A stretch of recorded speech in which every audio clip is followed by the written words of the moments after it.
Hello everyone, I welcome you all at अधिष्ठान IAS में आपका स्वागत है। So this is a class for 1.5 year current affairs. 1.5 year current affairs के अंदर हम लेक्चर नंबर 36 यहाँ पर पढ़ रहे हैं, राइट। जैसे कि आप लोगों को पता है, प्रीलिम्स 2025 के सॉल्यूशन को की करंट अफेयर्स का सॉल्यूशन अगर आपको करना है तो आपको ये सीरीज देखनी पड़ेगी। That is going to be very beneficial for you. But इस सीरीज को देखने से पहले मैं आपको एक बहुत बड़ी रिक्वेस्ट करना चाहता हूँ, ठीक है। घबराइए मत, शेयर करने के लिए नहीं बोल रहे, ना ही लाइक कमेंट करने के लिए बोल रहे हैं। हम आपसे कह रहे हैं कि इस सीरीज को आप डेली का देखिए। That is going to be very important for you, क्योंकि अगर बैकलॉग्स क्रिएट करोगे तो that will create a problem. Backlogs create हो जाएंगे तो दिक्कत हो जाएगी बच्चों, इसलिए आप सीरीज को डेली देखो, डेली के लेक्चर्स के अंदर देखो, राइट। तो चलिए let's start the class start करते हैं हम। पहला हमारा टॉपिक है दैट इज कलारी पयाटू। कलारी पयाटू जो है ये एक बार यूपीएससी के अंदर पूछा जा चुका है क्वेश्चन। बहुत ही सिंपल सा क्वेश्चन था, उस टाइम भी हमने करंट अफेयर्स में पढ़ाया था, डायरेक्टली क्वेश्चन आ गया था। Ministry of youth affairs and the sports recognizes Kalari-Payattu Federation of India for promotion of Kalari-Payattu in the country. That's why it is in the news। देखिए 2024 की ये न्यूज है। तो कलारी पयाटू होता क्या है ये अपन इसके अंदर समझते हैं। तो देखो कलारी पयाटू, सर पहले तो इसका नाम ही समझा दो। तो ये नाम है, पहला नाम है कलारी, दूसरा नाम है पयाटू, ठीक है। कलारी का मतलब क्या होता है? कलारी का मतलब बैटल ग्राउंड जो होता है ना, अखाड़ा, ठीक है। बैटल ग्राउंड, अखाड़ा, राइट। बैटल फील्ड जहां पर ट्रेनिंग होती है, that is known as kalari, right. और पयाटू, पयाटू का मतलब होता है फाइट करना, ठीक है। तो ये एक तरह से मार्शल आर्ट फॉर्म है बच्चों, मार्शल आर्ट फॉर्म है। और ये मार्शल आर्ट फॉर्म है, कैसे याद रखोगे मार्शल आर्ट फॉर्म? कलारी पयाटू के नाम से याद रखोगे। कलारी का मतलब अखाड़ा होता है, पयाटू का मतलब फाइट होता है। और के फॉर कलारी पयाटू और के फॉर केरला, ठीक है। तो एक आदमी था, उसने करेला खाकर लड़ाई करना स्टार्ट कर दिया, ठीक है। करेला खाकर लड़ाई करना स्टार्ट कर दिया। कलारी से भी आप केरला याद कर सकते हैं। कलारी पयाटू एक मार्शल आर्ट फॉर्म है, ठीक है। तो यहाँ पर देखिए, चलिए लेट्स स्टार्ट करते हैं। The term kalari payattu can be broken down into two parts. Okay, kalari and payattu. Kalari का मतलब क्या है? बैटल ग्राउंड और द ट्रेनिंग ग्राउंड्स, और मीनिंग फाइट और द कॉम्बैट। और ये ओल्डेस्ट मार्शल आर्ट है, ओल्डेस्ट एंशिएंट मार्शल आर्ट है, originating from the southern states of Kerala. It's one of the oldest fighting system in existence. Its roots can be traced back over 3000 years, deeply intertwined with the culture, spiritual and the history of the region। ठीक है, आप यहाँ पर देखो कि ये सिर्फ fight नहीं है, ये एक तरह से क्या है, एक इमोशन है। इमोशन क्यों? क्योंकि इसके अंदर कल्चर, स्पिरिचुअलिटी, इनका हिस्ट्री, ये सब भी इसके अंदर है, राइट। अब देखो एक माइथोलॉजिकल स्टोरी है। According to a legend, Parshuram the sixth avatar of Vishnu learn this art from the Shiva. Shiva जो है, लॉर्ड शिवा, उन्होंने सिखाई थी। तो एक बार परशुराम शिवाजी के पास गए, शिवाजी से बोला कि भैया हमको ये सिखा दो, ये मार्शल आर्ट। तो मार्शल आर्ट उन्होंने शिव जी ने सिखा दी। शिव जी को तो सब कुछ आता ही है। And taught it to the original settler of the Kerala. Kerala के अंदर जो ओरिजिनल सेटलर थे, उन सबको उन्होंने, परशुराम जी ने क्या करा, एक तरह से सिखा दिए art form, right. After bringing Kerala up from the ocean floor, ऐसे बोला जाता है कि ओशन फ्लोर के ऊपर चला गया था केरला, ठीक है। अगर केरला देखेंगे तो सी कोस्ट के ऊपर है, ठीक है। तो वो एक तरह से एंशिएंट फ्लोर पे चला गया था, ओशन फ्लोर पे चला गया था, उसको फिर वापस ऊपर उठाकर लेकर आए थे परशुराम जी, राइट। उसके बाद वहां पर जब सेटलमेंट हुआ, लोग आए, तो लोगों से कहा कि भैया देखो, सबसे पहला काम करो, कलारी पयाटू सीख लो। मैं भगवान शिव से सीख के आया हूँ, तुम सबको मैं बता देता हूँ उसके अंदर, ठीक है।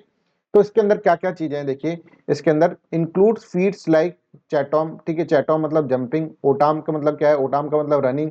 और मरीचिल, मरीचिल मतलब सोमर सॉल्ट, ठीक है। इंटीग्रल और टू ट्रेनिंग, ये बहुत इंटीग्रल होता है ट्रेनिंग के लिए, राइट। इसके अंदर वीपन्स भी यूज कर सकते हैं, जैसे आप, इसको मार्शल आर्ट है, मार्शल आर्ट ये एक तरह फुल फॉर्म की मार्शल आर्ट है, हर तरह की चीज तुमको सिखा देंगे, राइट। लाठी जो होती है उससे, है ना, जो स्टिक होती है उससे मार्शल आर्ट सिखा देंगे आपको। आपको चाकू से मार्शल आर्ट, ठीक है ना। इवन ये तुमको तीरों से, तीर धनुष, ये भी इसके अंदर होता है, गदा, राइट। ये सारी की सारी चीजें यूज करके आपको मस्त सी मार्शल आर्ट सिखा देंगे, राइट। तो ये देखो, it involves learning to use various weapons such as sword, dagger, spears, maces and bows and with arrows, ठीक है। इन सब का ये एक तरह से मार्शल आर्ट है, इन सब पूरा एक कॉम्प्रिहेंसिव मार्शल आर्ट है, ठीक है। तो अगर आपसे पूछा जाए कि भाई इसके अंदर क्या करते हैं, इसके अंदर सिर्फ फाइटिंग करते हैं क्या, है ना, स्वॉर्ड से फाइटिंग करते हैं ओनली? नहीं नहीं, बहुत सारे इंस्ट्रूमेंट्स यूज करना सिखा देंगे तुमको। एक तरह से बड़ी कॉम्प्रिहेंसिव मार्शल आर्ट है। Kalaris training grounds are important centre for the both martial arts and the religious worship. Religious worship और मार्शल आर्ट के लिए बहुत इंपॉर्टेंट होता है ट्रेनिंग ग्राउंड, ठीक है। तो इसीलिए religious significance, historical significance, cultural significance as well as fight, तो फिर ये है ही, right. Specialization in indigenous medicine practice also focus, कि इंडिजीनियस मेडिसिन प्रैक्टिस जो होते हैं वो भी फोकस यहाँ पर करा जाता है कलारी-पैटू के अंदर, राइट। जैसे किसी की चोट लग गई, लड़ते लड़ते चोट लग गई, तो वो फिर वो नीम वीम लगाकर और ऐसा करके, वो जो होता है ना ट्रेडिशनल मेथड, वैसे करके ठीक कर देते हैं, ठीक है। जैसे आपने एक मूवी देखी होगी कराटे किड्स, कराटे किड्स के अंदर वो क्या होता है, वो एक बार लास्ट के अंदर जाकर वो जो बच्चा होता है उसके लग जाती है बहुत बुरी तरह, राइट। फिर वो क्या करते हैं, फिर उसके ऊपर ट्रेडिशनल मेडिसिन वो करता है जैकी चैन, ठीक है, उसके बाद वो सही हो जाता है, ठीक है। और फिर वो फाइट करता है और फाइट फिर जीतता है, ठीक है। चलो, तो कलारी-पैटू में देखो इस तरह का होता है, ये बड़ा मेरे को अच्छा लगा, राइट। इसके अंदर इस तरह के पोजीशंस बनाकर फिर लड़ते हैं, राइट। तो ये देखो ये पोजीशंस, ये हर, जैसे peacock pose, focus on alertness, involves kicks, sudden twist and turn, ठीक है, इसके लिए पिकॉक पोज बनवाते हैं, right. Lion pose, right. Elephant pose, देखो इस तरह से हॉर्स पोज, कैट पोज, सारे तरह, बिल्ली का पोजीशन, बिल्ला पंजा मार रहा है, ठीक है। तो I hope this is snake pose, ये सब चीजें करवाते हैं, ये सब एक्सरसाइजेज है इसके। तो एनिमल फॉर्म, एनिमल की मिमिक्री कराने की कोशिश करते हैं इसके अंदर, इस तरह के, एक तरह से ये पोजीशंस हैं इसके अंदर, right. Practitioner often imitate movement of the animal such as the tigers, elephant and snakes, ठीक है। Each animal from the teacher teaches specific techniques and strategies emphasizing balance and agility, right। मेरा भी बहुत मन था, ठीक है, किसी जमाने में कि मार्शल आर्ट सीखूं, पर वो मन है ना, मन ही रह गया, राइट। कभी भी कहीं पे भी मैं जा नहीं पाया। मैं सोचता था यार बहुत कि मार्शल आर्ट सीखना चाहिए, है ना, शायद अगले जन्म में मेरा ये चीज पूरा होगा, राइट। क्योंकि एक पर्टिकुलर एज तक ही करो तो ठीक रहता है ना, 20-25 के बीच में कर लो, जहां तक तो कर ही लो, राइट। उसके बाद तो वो खुद ही एडमिशन नहीं लेते, है ना। तो केरला के अंदर ही कलारी-पैटू के लिए ही मैंने एक बार फोन करके पूछा था उनसे, उन्होंने कहा कि यहाँ पर आओ, आराम से यहीं पे रहना, यहीं का खाना, यहीं का पीना, और फिर तुमको इस तरह से 2-3 महीने रुकना पड़ेगा इसके अंदर, 6 महीने का बोला था उन्होंने उस वक्त पर। फिर वो यूपीएससी के अंदर ऐसे फंसे कि कुछ नहीं हो पाया, राइट। वेपन ट्रेनिंग, कलारी-पैटू, मैं मजाक नहीं कर रहा आप लोगों से, आपको लग रहा हो सर ऐसे कहानी बना रहे हैं, ठीक है, सच में कह रहा हूँ। पर अगले जन्म में आप सीखेंगे, ठीक है, नेक्स्ट जन्म में पक्का सीखेंगे। Weapon training, kalaripayattu includes the use of various weapons such as sticks, swords, shields. Mastery of these weapons is integral part of the art which differentiate with different school emphasizing different weapon styles, ठीक है। समझ में आ रहा है, कलारी-पैटू के अंदर सब कुछ है, सब कुछ सिखा देंगे आप, राइट। चलिए, स्टार्ट करने से पहले मैं आपको बताना चाहता हूं कि अगर आप भी प्रीलिम्स पीड़ित हैं, प्रीलिम्स पीड़ित वो कम्युनिटी है जो कि क्या है, जो कि बार बार प्रीलिम्स दे रही है पर फेल हो जा रही है, उनके पास नॉलेज है, उनके पास मेहनत है, उनके पास सब कुछ है, पर फिर भी सॉल्यूशन नहीं मिल रहा उनको। तो हमने आप ही जैसे स्टूडेंट्स के लिए एक स्पेशल बैच ज्वाइन करा है। ये बैच जो होगा ना, आप लोगों के लिए भी है, फ्रेशर्स भी ज्वाइन कर सकते हैं। मैं बताता हूँ, 2 अलग अलग तरह की स्ट्रेटेजीज के अंदर हमने बनाई है, पर इसके अंदर हमने नाम रखा है द सिलेक्शन बैच। पक्का सिलेक्शन आपका करवा के रखेंगे इसके अंदर। क्यों इतना गारंटी से कैसे बोल रहा हूँ, क्योंकि ऐसा पहली बार हुआ है यूपीएससी की हिस्ट्री के अंदर कि इस तरह का प्रीलिम्स के ऊपर एक यूनिक बैच बनाया गया है इन स्टूडेंट्स को ध्यान में रखते हुए, ठीक है। ये बैच का नाम है सिलेक्शन बैच, ठीक है। इसके अंदर क्या है, फ्रेशर्स के लिए भी है, एडवांस स्टूडेंट्स के लिए, सबके लिए अलग अलग स्ट्रेटेजीज के अंदर बनाने की कोशिश की गई है, राइट। देखो, एडवांस बच्चों के लिए तो 8,000 प्लस क्वेश्चन मेरे को कराने हैं, ठीक है। 8,000 से लेकर 9,000 तक के बीच के क्वेश्चंस मैं आपको लाइव कराऊंगा। डेली के यहाँ पे क्वेश्चंस होंगे 50 questions, live MCQ solving class होगी डेली की, राइट।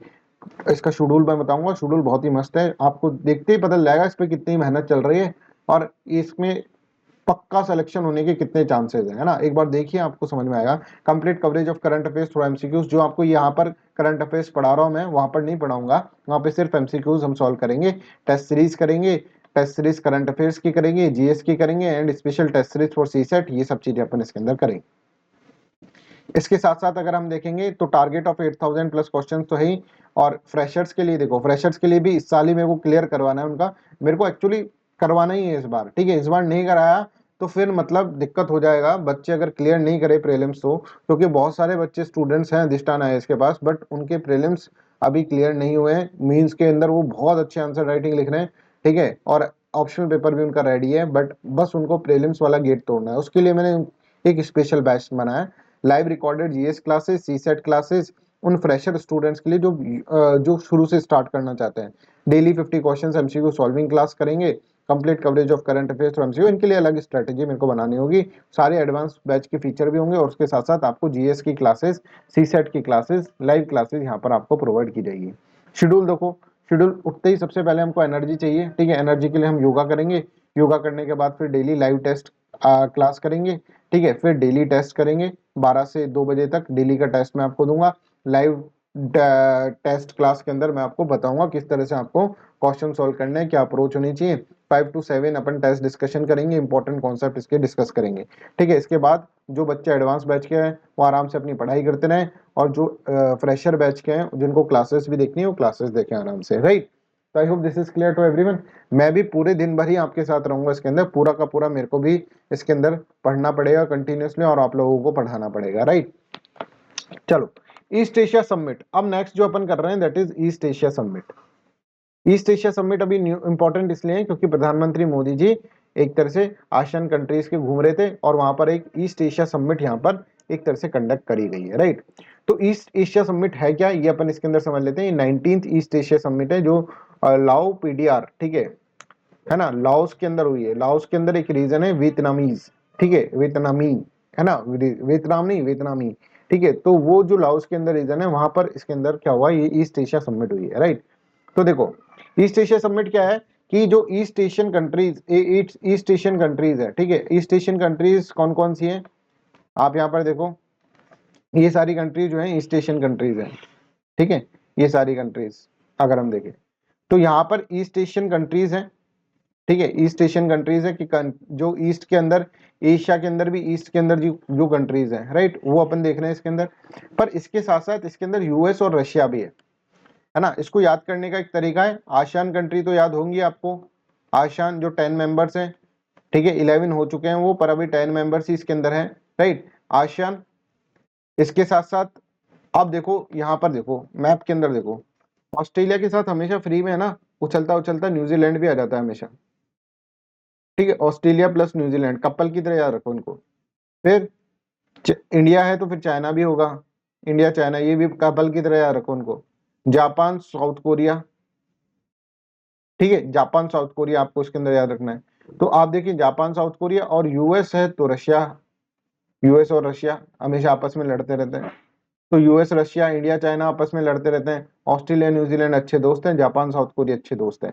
इसके अलावा बाकी आसियान कंट्रीज, आसियान के अंदर जो 10 कंट्रीज होती हैं, 10 मेंबर कंट्रीज, वो इसके अंदर है, right. I hope this is clear to everyone. तो इसके अंदर आप देखो वियतनाम, लाओस, कंबोडिया, फिलीपींस, ठीक है, और म्यांमार, थाईलैंड, ठीक है, इस तरह से सारी कंट्रीज के अंदर आ जाएंगी, राइट। ये आसियान कंट्री है, Malaysia, Singapore, Indonesia, Brunei, right. ये सारी की सारी क्या है, ये आसियान कंट्री, आसियान कंट्री 10 होती है, ठीक है। अभी एक और कंट्री ऐड हो गई, ईस्ट तिमूर, ठीक है, बट अभी इसके अंदर नहीं हुई, वो ईस्ट एशिया समिट के अंदर वो नहीं आई है, राइट।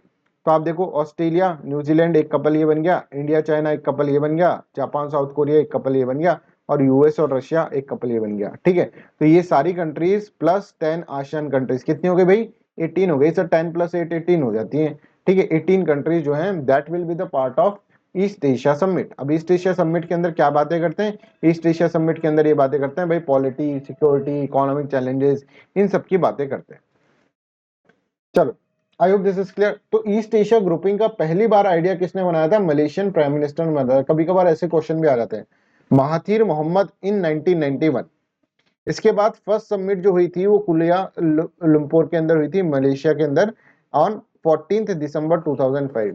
इतनी बात पहली समिट इधर हुई थी, इसने सोच के गए थे, सोचने के बाद इतनी 2005 के अंदर ये समिट होगी। I hope this is clear to everyone, यहाँ तक सबको समझ में आ रहा है। तो this is how you have to understand. इसके अंदर फिर बाद में, पहले स्टार्टिंग के अंदर आसियान कंट्रीज प्लस ये कंट्रीज थे, इसके बाद फिर यूएस और रशिया भी आ गए थे, राइट। ईस्ट एशिया समिट ये सब भी याद रखना होता है, कभी कभार पूछ लेते हैं लास्ट कंट्री किसने ज्वाइन कर ली, है ना। तो देखो, east Asia summit process was initiated in 2005, 2005 में आया था। प्लान जो बन गया था इसका 1991 के अंदर बना था, ठीक है, महातीर मोहम्मद के द्वारा, मलेशियन प्रेसिडेंट थे जो, ठीक है, उनके द्वारा ये बना गया, प्राइम मिनिस्टर थे वो, उनके द्वारा ये बनाया गया था। तो 16 पार्टिसिपेटिंग कंट्री थी स्टार्टिंग में। उसके बाद यूनाइटेड स्टेट्स ने बोला भाई साहब हम भी ज्वाइन करेंगे, तो रशिया ने बोला हम भी कर लेते हैं, फिर सबने ज्वाइन कर लिए। तो अब आप देखेंगे यहाँ पर, तो this is important to understand कि ये 18 मेंबर्स की ग्रुपिंग, ठीक है। चलो भाई, next is global hunger index. Global hunger index क्यों न्यूज में है, क्योंकि अभी ये रिलीज करा गया है ग्लोबल हंगर इंडेक्स 2024 का, है ना, पिछले ही महीने रिलीज करा गया 2024 का ग्लोबल हंगर इंडेक्स। तो ग्लोबल हंगर इंडेक्स क्या होता है ये अपन इसके अंदर समझते हैं। तो देखो जो पूरे संसार के अंदर ये देखते हैं कि भाई कहाँ पर हंगर ज्यादा है, ठीक है, कहाँ पर हंगर ज्यादा है उसके बेसिस पे रैंकिंग दी जाती है, ठीक है, जितनी ज्यादा रैंकिंग उतनी ज्यादा हंगर, राइट।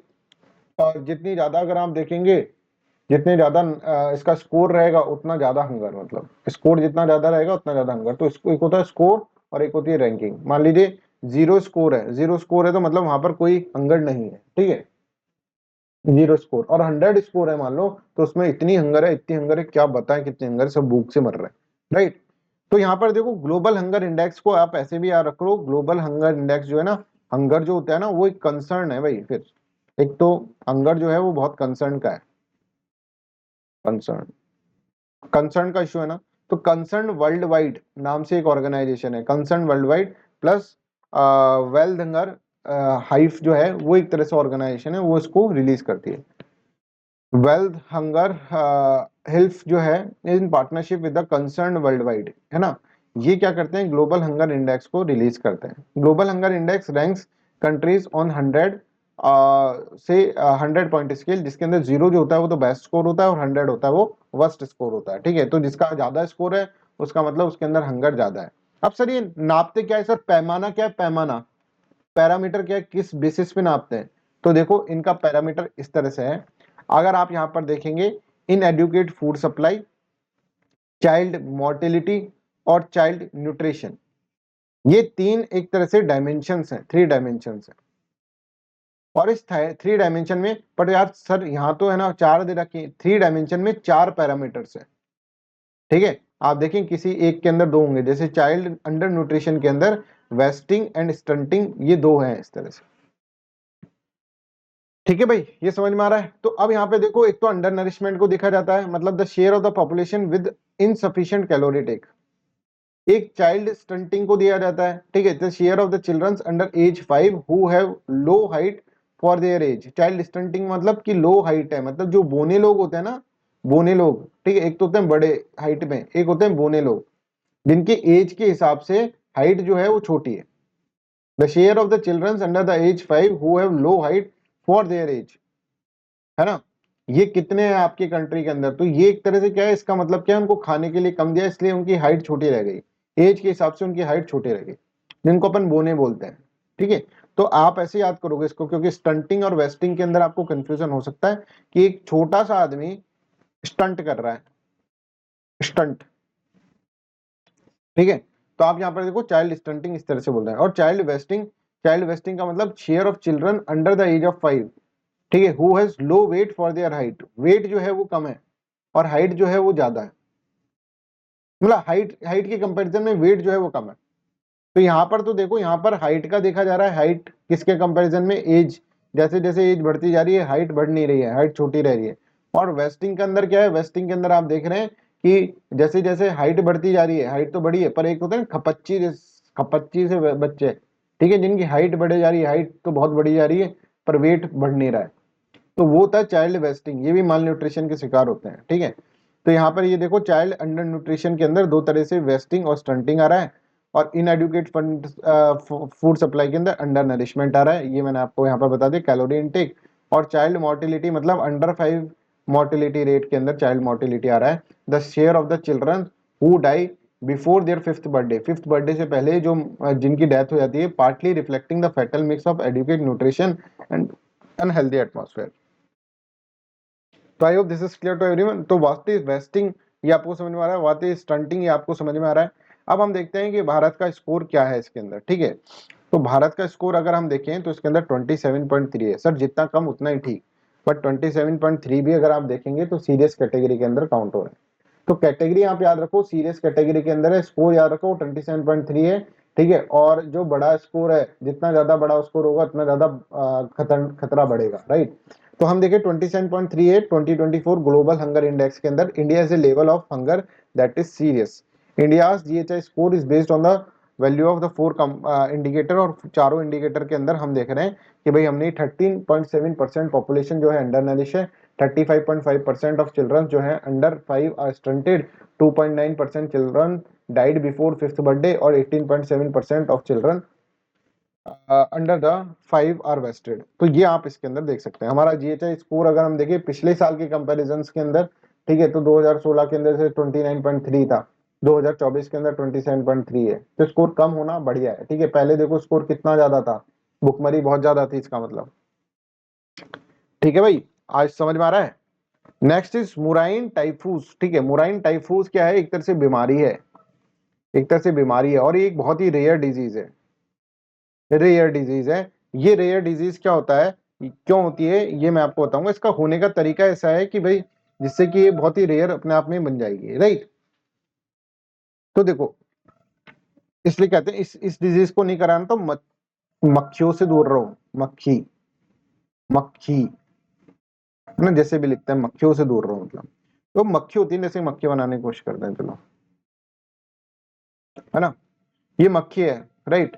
और मक्खी किसी, अब देखो ये कैसे होता है, ये मक्खी रैट के ऊपर बैठती है, कैट के ऊपर बैठती है, ऐसी मक्खियां होती है ना रैट के ऊपर बैठती हैं, जो कैट के ऊपर बैठती है। अब कैट के अंदर एक्चुअली, रैट और कैट है ना, इनके अंदर बैक्टीरिया है ये, इस डिजीज का बैक्टीरिया इनके अंदर, और ये मक्खियां इनका खून चूस रही थी, ठीक है, और खून चूस रही थी तो इसके अंदर वो आ गया, बैक्टीरिया आ गया इस मक्खी के अंदर।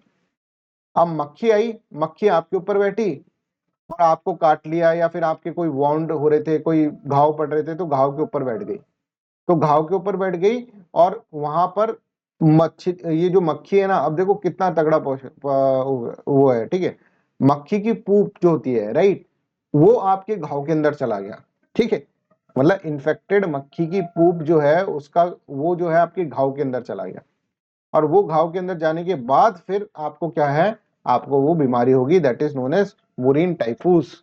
अरे सर, बड़ी ही खतरनाक बीमारी है, ठीक है।